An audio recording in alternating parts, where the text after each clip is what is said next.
नमस्ते। आज मैं आपको अन्वेषण कविता में कवि भगवान के प्राप्त करने की अपनी असमर्थता क्यों किस प्रकार व्यक्त कर रहा है, क्या कारण है। असमर्थता यानी इतना कुछ रिझा रहा है, भगवान को प्रसन्न कर रहा है, लेकिन फिर भी भगवान क्यों नहीं आ रहे। इसका कारण क्या है, किस प्रकार व्यक्त करता है कि मैंने क्या किया, मैं आपको कहाँ कहाँ नहीं ढूंढा, लेकिन फिर भी मैं आपको ढूंढने में असमर्थ हूँ, यानी नाकामयाबी हूँ।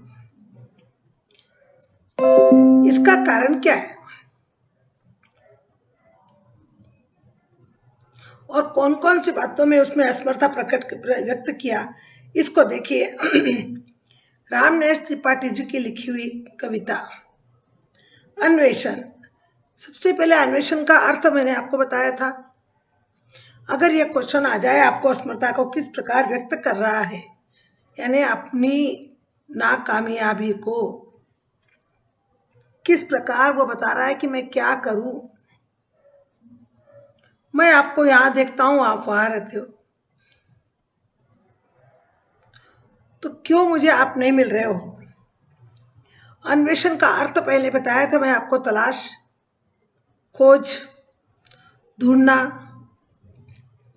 तो इस कविता के माध्यम से त्रिपाठी जी भगवान की खोज में लगे हुए थे। प्रस्तुत कविता में कवि ने सच्ची ईश्वर भक्ति के बारे में बताया है, लेकिन कवि ने बताया कि सच्ची भक्ति कैसी होती है। आप ये सब दिखावा,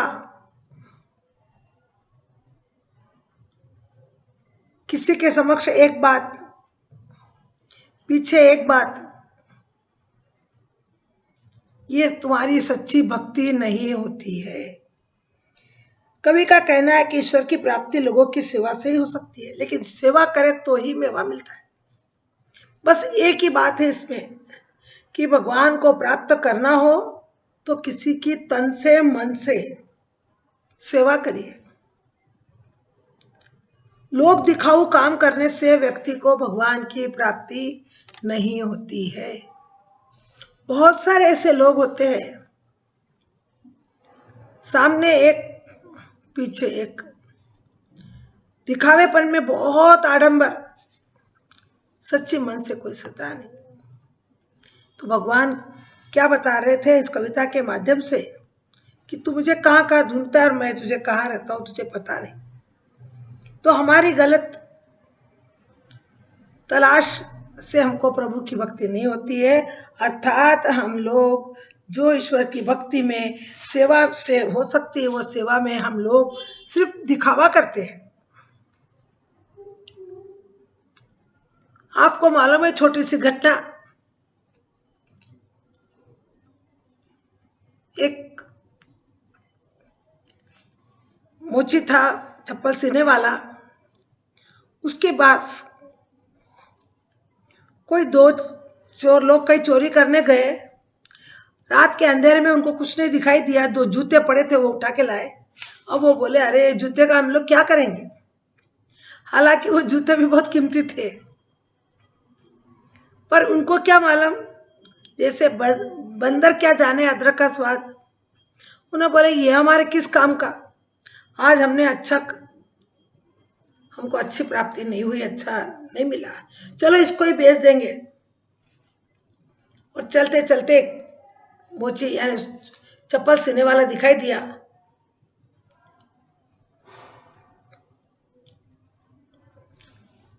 तो वहां पर उस सॉरी उस जो उनके घर में उसको एक पत्थर मिल गया, काला सा पत्थर, चिकना सा। अब उसने कहा ये पत्थर हमारे किस काम का, क्या करूं इसको लेकर, सर फोड़ू। अपने आप को कोसने लगा और चलते चलते एक दुकान दिखी, मोची की दुकान थी। और मोची के पास उन्होंने देखा कि वो मोची एक काला पत्थर के ऊपर अपना औजार तेज कर रहा है। तो उसने कहा भाई ये काला पत्थर इसको भी काम आ सकता है। तो उसने उसको कहा कि ये मुझे है मिला है, आप इसको ले लो, बदले में मुझे कुछ भी दे दो। तो वहां पर उसने उसने उसको एक जोड़ी जूते की दे दी और वो पत्थर उसने ले लिया। अब उस पत्थर पर वह क्या किया कि चलो कुछ भी हो, कुछ तो भी होगा ही। यानी वो एक भक्तवान था, भक्ति करता था, इसीलिए उस पत्थर में भी उसको भगवान की मूर्ति दिखाई दी। अब उस मूर्ति को, उस पत्थर को लेकर उसने ऊंचे ताक पर रख दिया और अपने इस पत्थर पर रोज पानी का छिटा डालकर अपनी औजार तेज करता और भक्तिपूर्ण गीत गाता रहता था। देखते देखते उसकी दिन ही रात चौगुनी ये हो गई, क्योंकि वो पत्थर नहीं था, शालिग्राम की मूर्ति बन गया और उसको वो इतनी प्रार्थना करनी। तो कहते हैं कि जहां भक्ति होती है श्रद्धा से, तो पत्थर में भी भगवान प्रकट हो जाते हैं। श्रद्धा नहीं है सिर्फ लोगों के सामने, इसके सामने दिखावापना, आडंबर युक्त ऐसी पूजा नहीं होती है। तो कवि ने कहा है ईश्वर की प्राप्ति लोगों की सेवा से हो सकती है। कहते हैं कि मैं ईश्वर को बाग बगीचों में ढूंढ रहा था, मैं उसे वन में खोज रहा था, वो गरीबों की आह बनकर हमें पुकारता है। हम सोचते हैं भगवान बगीचों में होंगे, महलों में होंगे, राजमहलों में होंगे, बाग बगीचों में होंगे, वन में होंगे, लेकिन जब मुझे पता चला कि भगवान तो उन गरीब लोगों की झोपड़ियों में रहते हैं, जहां पर वह उनकी आह बनकर वो उसे पुकारता है, वहीं पर भगवान रहते हैं। भगवान तो उसके भक्त होते हैं। ऐसी और एक कहानी आपने सुनी, मैं नहीं बताऊंगी या सुनी भी होंगी आप लोगों ने, कि सच्ची भक्ति किसमें होती है। गुरु नानक ने एक बार किसी गांव में गए, वहां पर एक बहुत धनी व्यक्ति था और एक गरीब किसान। अब वो वहां पर आए तो उस धनी किसान को आने में देर हुई, तो वह धनी व्यक्ति को आने में देर हुई तो वो किसान के घर चले गए। अब किसान के घर गए, उसके मन में तो बहुत श्रद्धा है लेकिन लज्जा भी है। क्यों? क्योंकि भगवान की भक्ति को करने के लिए मेरे पास, भगवान को भोग चढ़ाने के लिए मेरे पास कुछ नहीं है, यहां तक कि बिठाने को भी कुछ भी नहीं है। अब मैं कैसे इनकी भक्ति करूं? मन में परेशान हो गया। तब वह सूखी रोटी खा रहा था। उसने कहा जो है सोई में उसको उनका आदर सत्कार करूंगा। उसने अपनी टूटी हुई खाट बिछाई, प्रभु को बिठाया, अपनी सूखी हुई रोटी में से एक रोटी उनको भी दी। प्रभु ने बड़े ही प्रेम से, भक्ति भाव से वो रोटी को देखकर खाने को उद्यत हुए। अब देखिए, उतने में वो माधो जो अमीर व्यक्ति था, वो ढूंढते ढूंढते आया, बोले अरे आपको मुझे आने में देर हुई, क्षमा करिए, लेकिन चलिए आप यहाँ पर क्या कर रहे हो, ये क्या खा रहे हो, इसके यहाँ पर आपका भोजन नहीं होगा बराबर, चलिए हमारे घर में बहुत माल मसाले बने हुए हैं। प्रभु ने देखा दोनों में अंतर। इसके चेहरे पर घमंड है, खीर, सीरा, हलवा, पूरी सब बना हुआ है, लेकिन उसके चेहरे पर क्या है? अकड़ है। और उस गरीब के बेचारे में चेहरे पर खुशी तो है, लेकिन अंदर से दुख इसलिए है कि मेरे यहाँ पर प्रभु को ये मिल रहा है। लेकिन वो देने में भी उसकी क्या है? भक्ति थी। नानक जी ने कहा अरे भक्त, अब मैं यहां आ गया हूं, तुम क्या करो, अपना हलवा पूरी यही लेके आ जाओ, मैं यही बैठ के खा लूंगा। तब नहीं नहीं, आप यहां मत, मेरे घर चलिए, वहां पर बड़े आराम से आपको अच्छी जगह बिठाकर, टेबल कुर्सी आदि बिठाकर मैं आपको खाना खिलाऊंगा, तो आप आइए। तब उसने कहा कि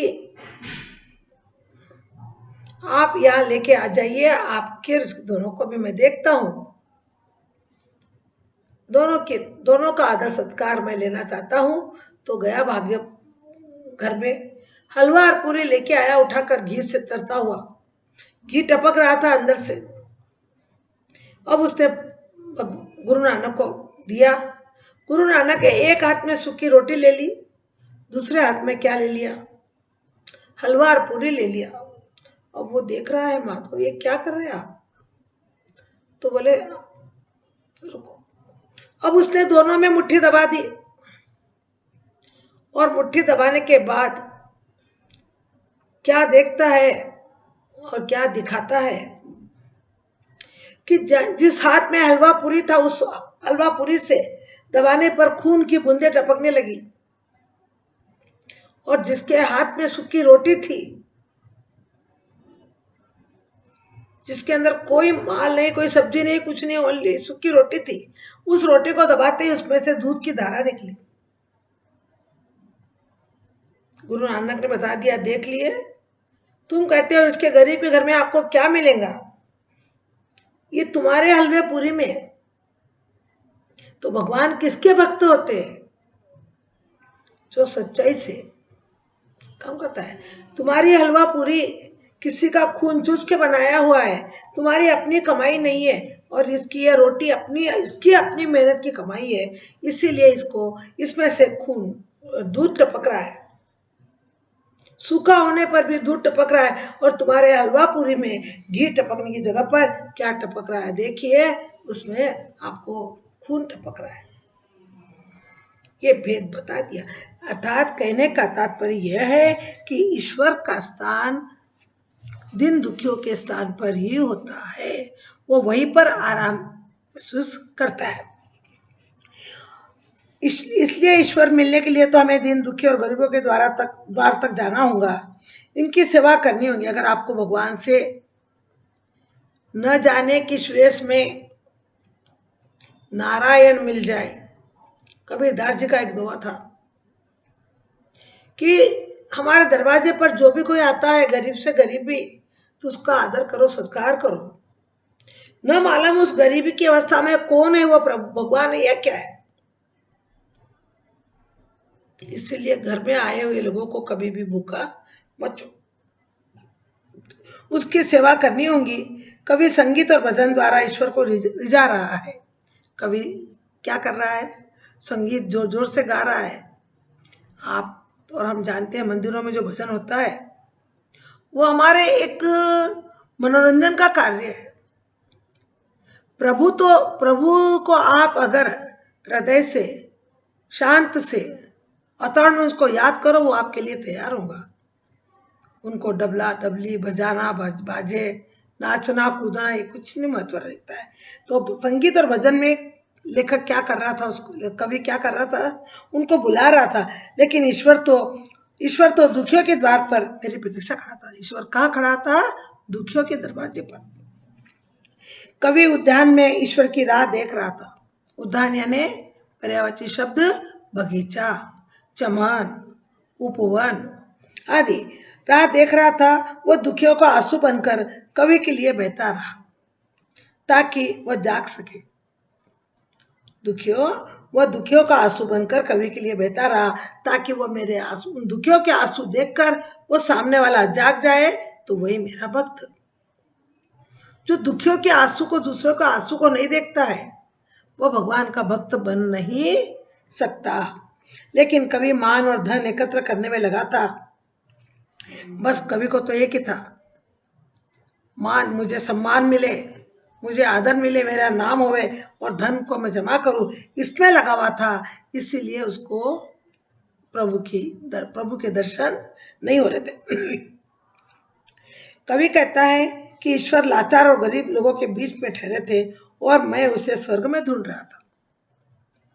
हाँ, पर हम सोचते भगवान ऊपर है। भगवान तो कण कण में है, भगवान तो कोने कोने में है, भगवान तो महलों में नहीं, उन झोपड़पट्टी में है। पर हम लोग क्या सोचते हैं, भगवान कहाँ रहते हैं? स्वर्ग में रहते हैं, ऊंचे ऊंचे मंदिरों में रहते हैं। मंदिर तो हमने बना लिए, लेकिन भगवान वहां बैठे हुए नहीं रहते। भगवान तो जहां कहीं भी आप देखते हो इतने पिक्चरों में, अगर किसी भक्त के ऊपर कोई विपत्ति आए तो भगवान आकर उसका क्या कर देते, वहां से उस भगवान के मंदिर से निकल कर वो उसकी क्या करते हैं, रक्षा करते हैं। अर्थात गरीब लोगों के बीच में ठहरे और उसे स्वर्ग में ढूंढ रहा। कवि गर्व में डूबा था, इसलिए ईश्वर में कवि को ऐसा अभिमान था। जो गर्व करता है, जो अभिमान करता है, उसको कभी किसी चीज की प्राप्ति नहीं होती है। मेरे वैसा कोई नहीं, मैं करा सकता हूं, मैं ला सकता हूं भगवान को। सिर्फ भगवान को खींच लाती है अपनी भावना, अपनी भक्ति, अपनी श्रद्धा, अपना विनय। आपका पैसा, आपका महल, आपका रंग, आपका रूप कोई भी भगवान को रिझाता नहीं है। तो बच्चों ध्यान में रखिए, ईश्वर को ढूंढना है तो हमें गर्व में नहीं डूबना चाहिए। रावण ने बहुत गर्व किया था कि मेरे वैसा शक्तिवान कोई नहीं है और मुझे कोई हरा नहीं सकता, क्योंकि सभी भगवान मेरे वश में है। लेकिन देखिए, अन्याय की जगह पर उसका सारा जो पावर था, भगवान के प्रति जो भक्ति थी, वह सब कुछ चली गई और वही रावण जलकर राख हो गए। किस कारण? सिर्फ गर्व के कारण, अभिमान के कारण। तो हमें कभी भी अभिमान नहीं करना चाहिए। इस प्रकार कवि ने ईश्वर प्राप्ति का सच्चा मार्ग सेवा भाव को माना है। सच्चा, अगर आपको ईश्वर की प्राप्ति करना है तो सेवा भाव को अपनाओ। सेवा भाव ही आपका प्रभु से मिलन करा सकता है। न जाने किस वेश में नारायण मिल जाए। इसलिए कोई भी गरीब से गरीब, प्यासा से प्यासा, भूखा से भूखा, जो भी जोहर पर आए तो उसको 2 रोटी देकर, 2 पानी पिलाकर उसकी तृप्ति करना चाहिए। यही प्रभु की भक्ति होती है। और जो ऐसा करता है उसे ही भगवान की दर्शन या भगवान की प्राप्ति होती है। हमें सच्चे मन से प्रकृति में निवास करने वाले प्रत्येक जरूरतमंद की सहायता करनी चाहिए। प्रकृति यानी इस संसार के अंदर जरूरतमंद जिसको जो चाहिए, कोई तन से भूखा है, कोई मन से भूखा है, कोई गले से भूखा, प्यास से प्यासा है, तो जिसको जो चीज की आवश्यकता उसको देकर उसकी पूर्ति करना ही भगवान को प्राप्त करना है। जरूरतमंद की सहायता करनी चाहिए। इस प्रकार अगर हम करेंगे तो हमें ईश्वर अपने आप प्राप्त हो जाएगा। और कोई ये नहीं है कि आपको ईश्वर की प्राप्ति करने के लिए जो जोर से नाचो, कूदो, ढोल बजाओ, प्रदर्शनी करो, ये सब चीजें आपके में। आपको तो मानव सेवा ही माधव सेवा है। लास्ट में आपने ये भी कथन सुना, इसीलिए यहाँ पर इस क्वेश्चन का आंसर आपको, कविता में कवि भगवान को प्राप्त करने की अपनी असमर्थता को किस प्रकार व्यक्त करता है। क्योंकि इसमें असमर्थता थी। क्या असमर्थता थी? गर्व था।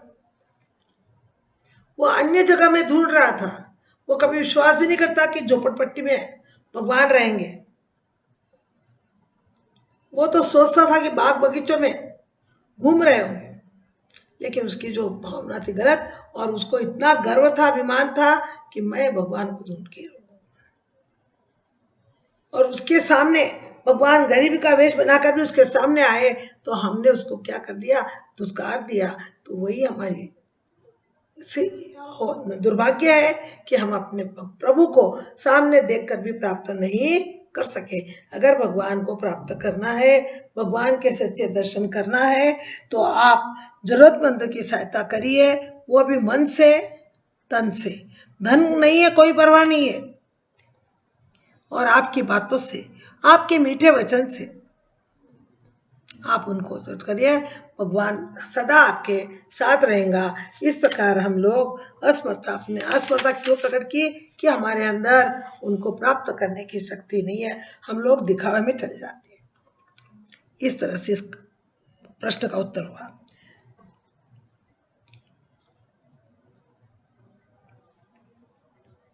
दूसरा प्रश्न आपके पास दिया गया है, पद्माकर ऋतु वर्णन के श्रेष्ठ कवि माने जाते हैं, क्यों?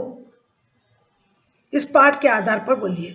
यानी पद्माकर ऋतु वर्णन के श्रेष्ठ कवि माने जाते हैं, क्यों माना गया उनको, क्या विशेषता थी उनमें? तो इस पाठ के उत्तर है, इस प्रश्न का उत्तर है, पाठ में पद्माकर जी के 2 कवित लिखे गए हैं। दोनों कवित ऋतु वर्णन से है, दोनों ऋतुओं का है। एक कौन सी ऋतु है? श्रावण ऋतु। और दूसरी कौन सी ऋतु है? वसंत ऋतु। तो इस पहले में वसंत ऋतु का मनोहारी चित्रण है, जो दूसरे में सावन के महीने का। दोनों ही कविताओं में ऋतुओं का सजीव चित्रण है। सही देखा जाए तो इन सब ऋतुओं में ये दोनों ऋतुएं बहुत ही श्रेष्ठ होती हैं। सावन मास में वर्षा का आना, पेड़ पौधों का फलना, चारों ओर हरियाली रहना, मन को लुभाने वाली बातें हैं। इसीलिए श्रावण मास भी, और कई पर्वों का त्योहार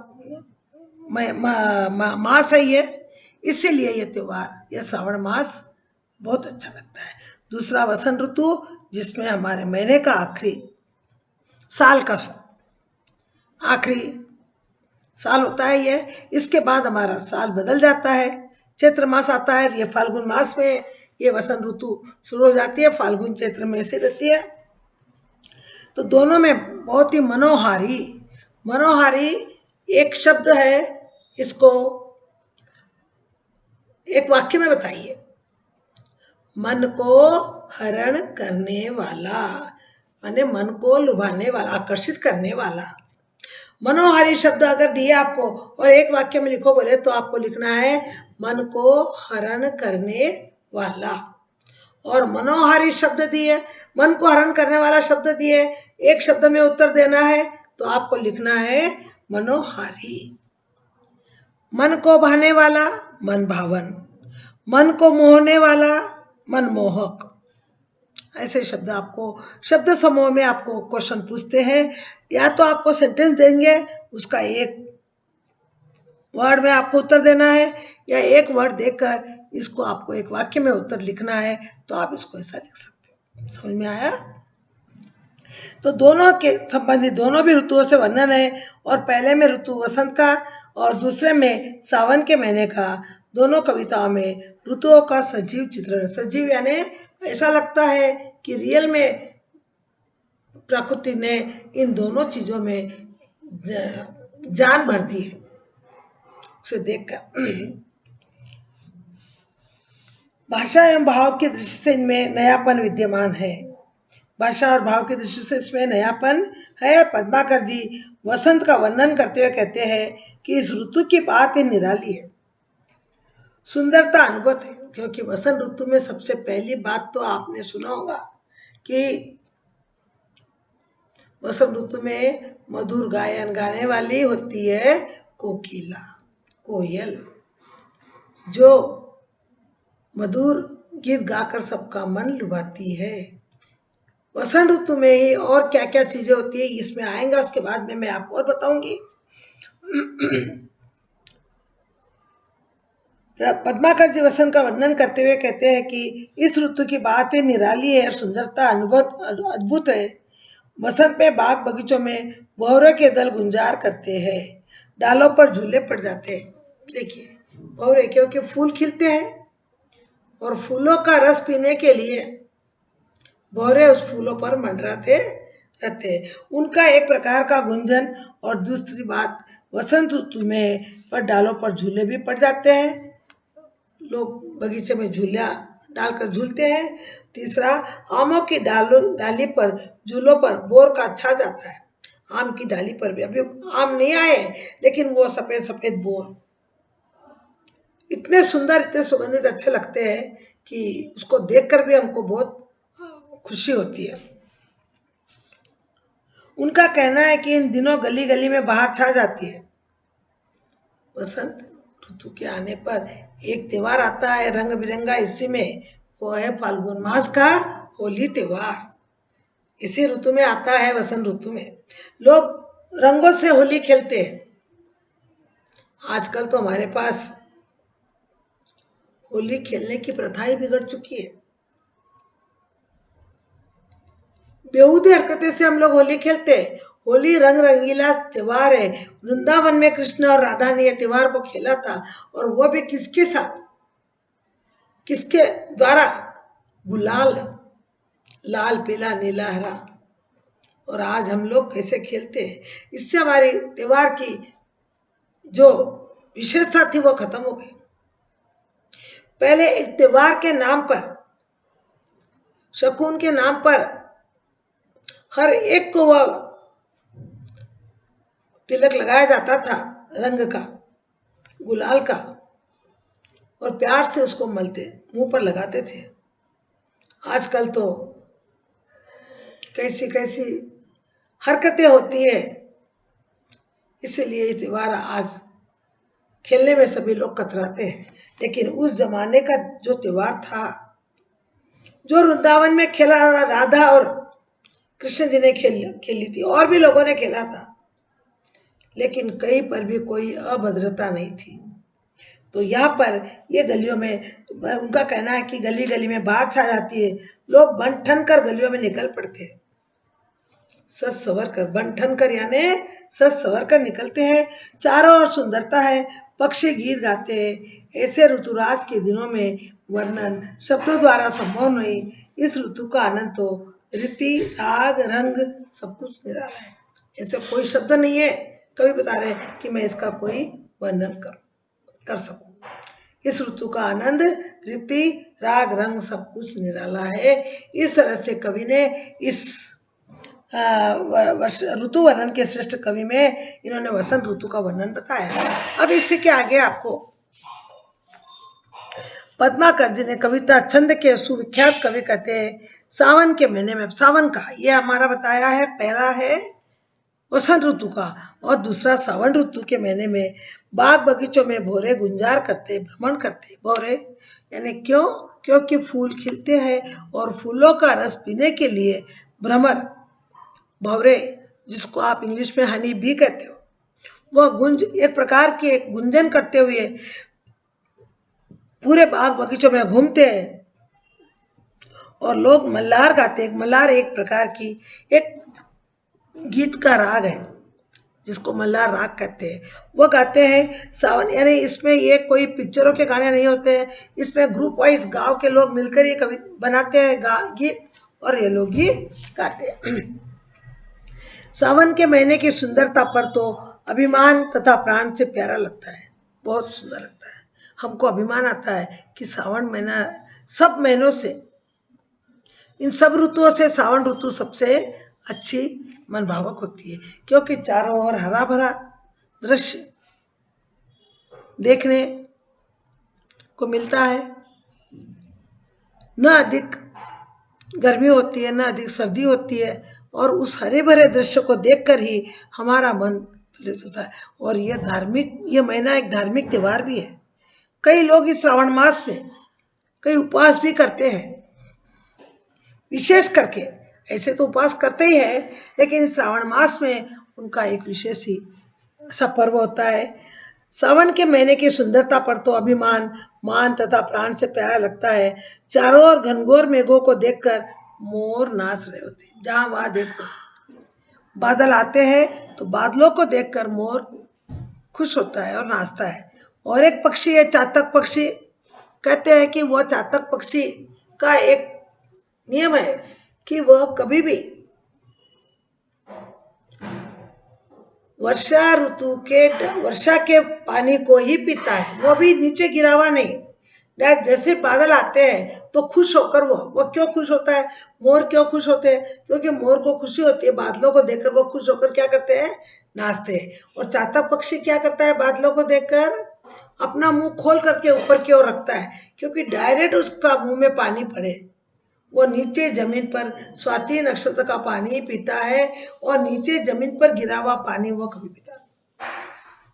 जब जब वर्षा होती है तभी वो डायरेक्ट अपना मुंह ऊपर की ओर करता है और उस पानी को पीकर अपनी प्यास बुझाता है। अन्यथा वो कोई भी पानी, चाहे वो 2 महीने हो, 4 महीने हो, 6 महीने, वो पानी नहीं पीता। उसकी निष्ठा है, उसकी श्रद्धा है कि यह एक बार ये पानी पी लूं तो शायद मुझे वापस कोई प्यास न लगे। यह है सच्ची श्रद्धा उस पानी पर। चारों ओर घनघोर मेघों को देखकर मोर नाच रहे होते हैं। मोरों का शोर सुन डालों पर बड़े सुंदर झोलों का समूह बड़े मन भावन लगते हैं। इस महीने में चारों ओर प्रेम पूर्ण वातावरण रहता है। आप देखते हो गेट टुगेदर करते हैं लोग। श्रावण मास के अंदर हर एक घर में से एक इच्छा होती है कि हम आज सब लोग मिलकर जंगल वन में जाएंगे, वन भोजन करेंगे और वन भोजन करने के बाद वहां पर पेड़ों पर रस्सी बांध कर झूले झूलेंगे। ये विशेष श्रावण महीने की एक विशेषता है कि वन भोजन करना और जगह जगह पर जाकर पेड़ों में बड़े बड़े रस्सियों से झूले लगाकर उसमें झूलना। घर में बहुत झूले होते हैं लेकिन वो जंगल में जाकर झूलने का एक मजा और एक अलग ही होता है। इस सब का वर्णन कवि पद्माकर राव ने इस कविता में किया है। इस महीने में चारों प्रेम पूर्ण वातावरण रहता है। प्रेम सरसाने और मेघ बरसाने वाला, प्रेम सरसाने वाला यानी सबको आनंदित करने वाला, रस उत्पन्न करने वाला, और मेघ आते हैं तो वो बरसते हैं। यह सावन का महीना बड़ा ही सुहावना लगता है। प्रस्तुत कविताओं में पद्माकर जी ने ऋतुओं का सांगोपांग, सांगोपांग शब्द क्या है? संधि शब्द है। संग प्लस अंग प्लस उपांग, संग प्लस अंग प्लस उपांग, ये संधि शब्द है। चित्रण किया है यानी पूरा A to Z पूरा के पूरा वर्णन कवि पद्माकर राव ने इसमें किया है। इसी कारण पद्माकर ऋतु वर्णन के श्रेष्ठ कवि माने जाते हैं। इसीलिए इनको कविराज पद्माकर राव को ऋतु वर्णन के श्रेष्ठ कवि माने जाते हैं। यानी ऋतुओं का वर्णन अपनी कविता में इतनी बखूबी से किया है कि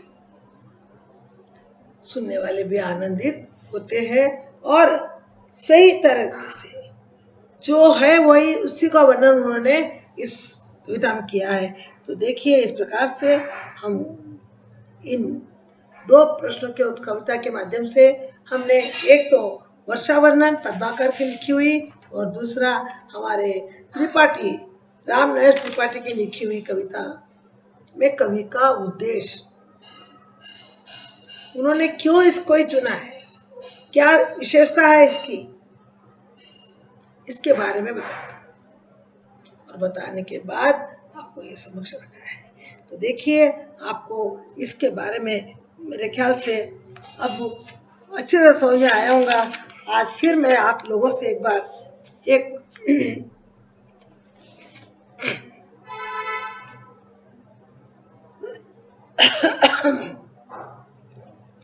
एक बार फिर से आपको भाग यानी हमारा अर्थकायिता प्रतिक्रिया में जो 20 मार्क्स के जो क्वेश्चन है उसमें आपको नंबर 1 में अ, आ, ई और ई। अब अ, ई में यहाँ पर आपको मैंने बताया 4 है, लेकिन 4 नहीं है। देखिए आप लोगों के पास 3 ही दिए हैं और एक बिट्स को कितने मार्क्स है? 5, जिसमें पैसेज को पढ़कर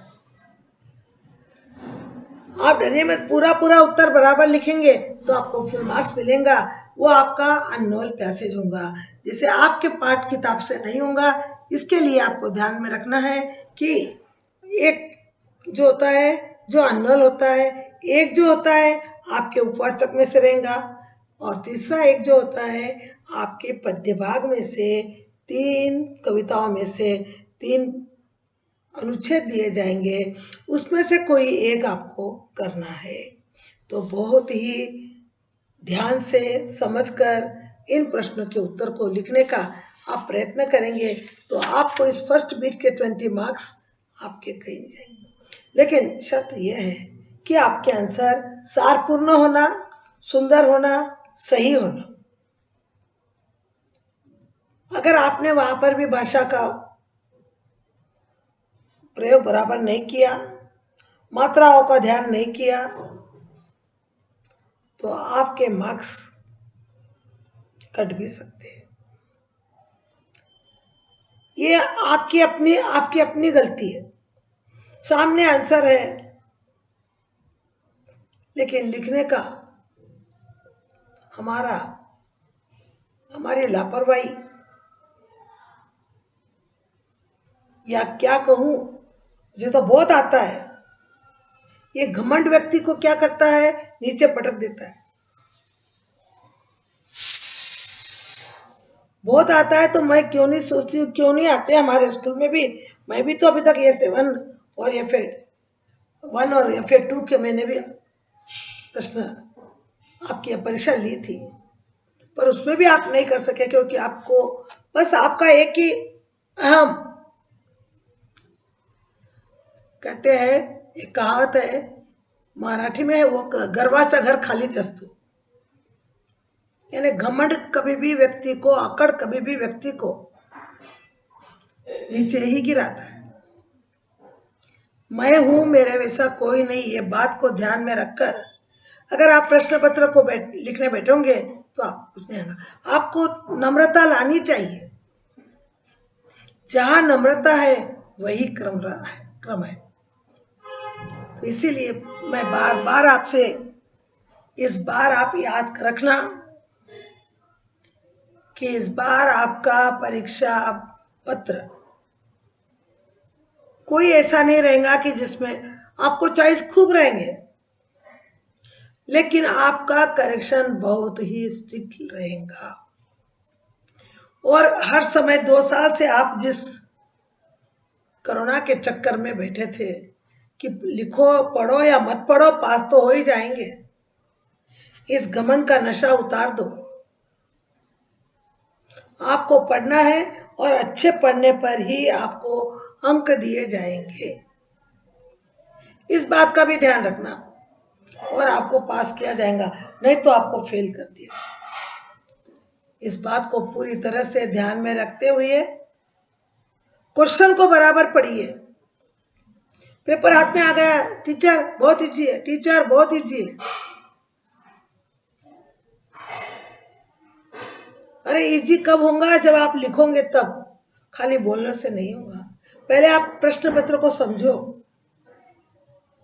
ये गलती मत करो बच्चों।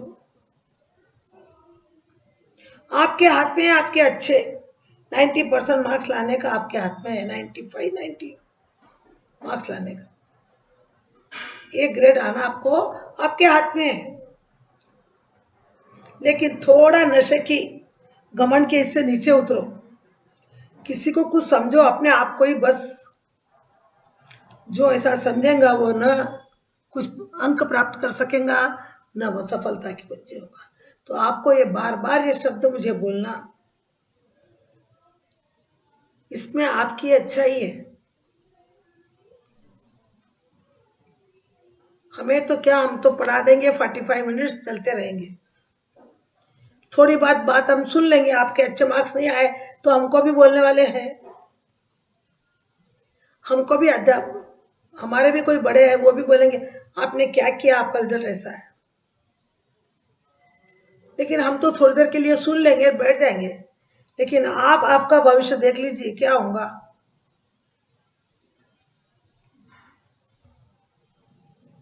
इसके लिए तन से मन से, धन की आवश्यकता नहीं है। यहाँ पर धन तो पापा लगा देंगे, फीस भर देंगे, मन तो आपको लगाना है। क्या खाली फीस भरने से तो आपका कोई पास नहीं कर देंगे आपको। यहाँ पर तन और मन आपको लगाना है, मेहनत आपको करनी है बच्चों। तो ये अगर आप करोगे तो जरूर 100% अच्छे अंकों से आप पास होंगे। मैं तो ऐसी उम्मीद करती हूँ कि आप लोग फर्स्ट रैंक में पास होना है, ए ग्रेड ही आपको आना है, फिर भी कोशिश करने से क्या नहीं होती है। मेहनत करने वालों की कभी हार नहीं होती है, ये बात ध्यान में रख लेना। और इसी उद्देश्य के साथ जो भी मैं आपको बता रही हूँ उसको सिर्फ अपने पीरियड में 45 मिनट्स के अंदर, 40 मिनट्स के अंदर आप जो ध्यान लगाकर सुन लोगे तो शायद आपको कभी किसी भी प्रश्न के उत्तर को लिखने में कोई परेशानी नहीं होगी। अब इसके अलावा भी मैं बार बार आपको बोल रही हूँ कि जो भी प्रश्न जो भी मैंने आपको बताया है, जिसके प्रति आपको व्याकरण संबंधी, शब्द संबंधी कोई भी डाउट है, आप अपने बुक में नोट करिए। और जो मैंने आपको जो होमवर्क दिया था, जो आपको, वो भी आप अपने बुक में शायद नोट कर लिए होंगे। और ये करोगे तो ज़रूर ज़रूर आगे तुम अच्छे मार्क्स से पास होंगे। इसी उम्मीद के साथ मैं आपका आज का पाठ संपूर्ण करती हूँ। आने वाले पाठ में अगर साक्षात्कार में हुआ तो ठीक, नहीं तो फिर एक लेसन हम लोग करेंगे। और उसी उम्मीद में बैठे हैं कि अगर कोई स्कूल खुल जाए तो आपके समक्ष रखकर हम जो बात करेंगे वो बात कुछ और ही होती है। पर फिर भी आप इस बात को ध्यान में रख लीजिए कि इस बार परीक्षा बहुत स्ट्रिक्टली ली जाएंगी और परिणाम भी ऐसे वैसे नहीं निकलेंगे। धक्का नहीं है, बिल्कुल ध्यान से पेपर पुस्तकों की जांच होगी और वही पास होगा जिसने अपना ध्यान उसमें लगाया हो।